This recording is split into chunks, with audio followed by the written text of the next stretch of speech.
Okay, in this video, I'm going to go over how to find slope. We represent slope by the letter M.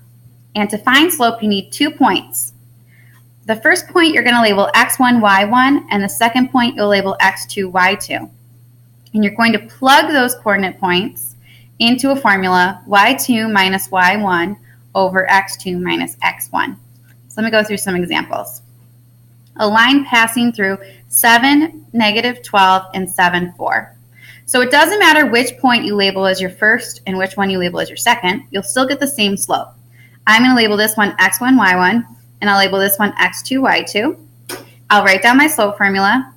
M equals y2 minus y1 over x2 minus x1, and I'll start plugging in. So let's see, y2 is 4, minus y1 is negative 12, over x2 is 7, minus x1 is 7. So when I solve, I get 16 over 0.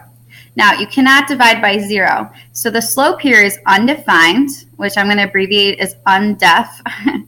And a line with an undefined slope is a vertical line. All right, next one. A line that passes through 2, 8, and 10, 5. So I'm going to label this x1, y1, this one x2, y2. And I'm going to write down my formula. M equals y2 minus y1 over x2 minus x1.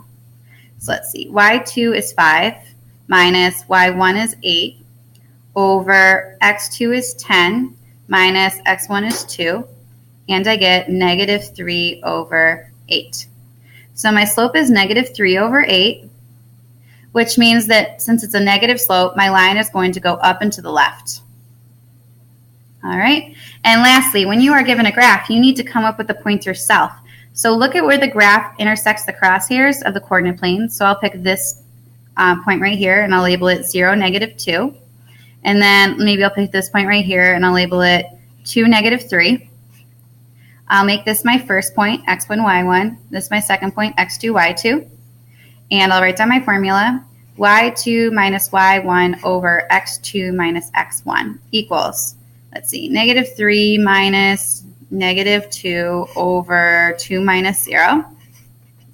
That equals negative 1 over 2. So my slope here is going to be negative 1 over 2, or negative 1/2, which makes sense because my graph goes up and to the left, so I know that it has a negative slope. I hope this was helpful. Please see me if you have any questions.